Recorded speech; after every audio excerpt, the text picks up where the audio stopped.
Alright, Bismillahirrahmanirrahim. Let's start with the cases of friction.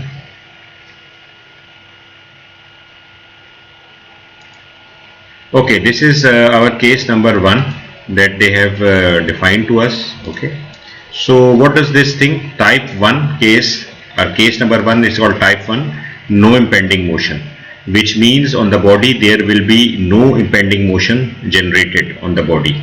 Okay, during this case. Okay, these are essentially equilibrium problems. Again, in these cases they are called as equilibrium problems and the body remains in static equilibrium. Okay, so what does this mean? The most important from the graph, if you look at it from this graph point of view, if you look at it, which means that here the body will always remain below this point. The body will always be staying, our body will always stay below this point. Okay, it will always stay below this point because this is the impending motion point. This is the point, and since there will be no motion, so the body will always stay below this point. Okay, again these are essentially equilibrium problems, but body remains in static equilibrium. Very important, written in red, F equals to mu s n cannot be applied at any point of contact. What does mean? If you look at it, this frame, actually this is the point of contact and this is the point of contact. You cannot apply the value of F equals to mu s n neither at this point nor at this point. Okay, so this is a very important point.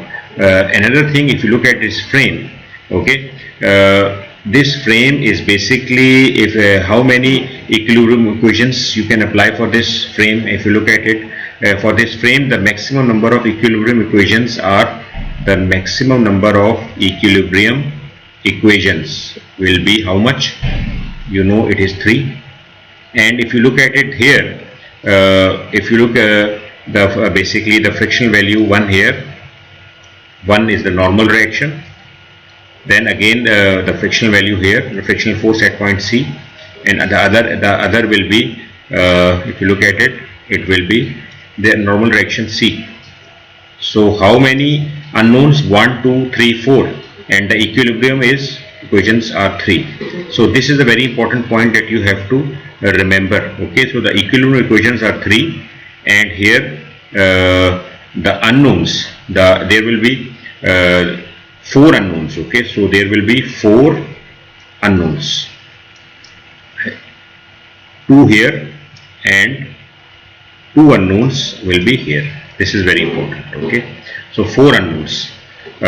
So the frictional force must be calculated through equilibrium equations only and then compared with the maximum value of the frictional force, that is F equals to mu s n, which is acting at this point. Okay, to justify the equilibrium state with the maximum value of the frictional force F equals to mu s n to justify. Okay, in these problems, usually if you look at it, in these problems, usually the applied force is given and the task, the applied force will be given to us, and the task is to determine whether this applied force F can cause impending motion or slipping of the body at the point of contact or not. What is the basically points? These are the points of contacts. Okay, so this is how you do it.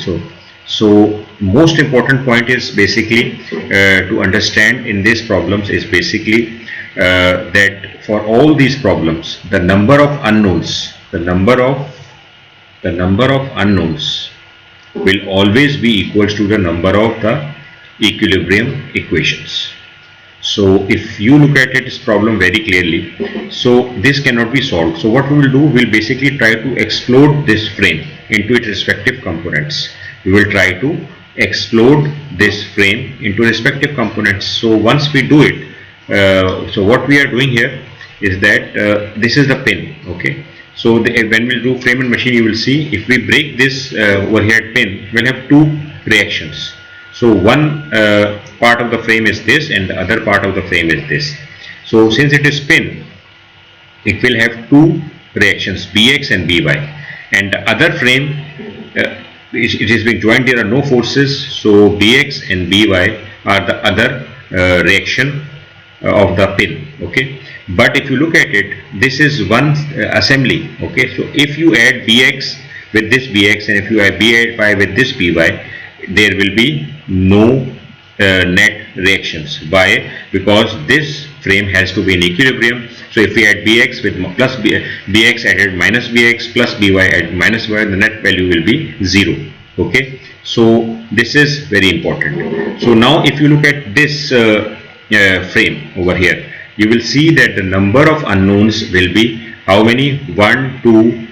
If you look at 1, 2 and basically 3, 4 unknowns. Again here 1, 2, 3 and 4 unknowns. Okay, but remember this Bx and By and this Bx and By will be treated as two unknowns. This Bx and this By, they will be treated as two unknowns, not a combination of 4. This is very important. And why it is important? Because as I have told you already that this concept is to be explained in basically frames and machines. When we will come, we will be discussing this in complete detail over there. Okay, so if you look at it, how many basically equilibrium equations we will have over here?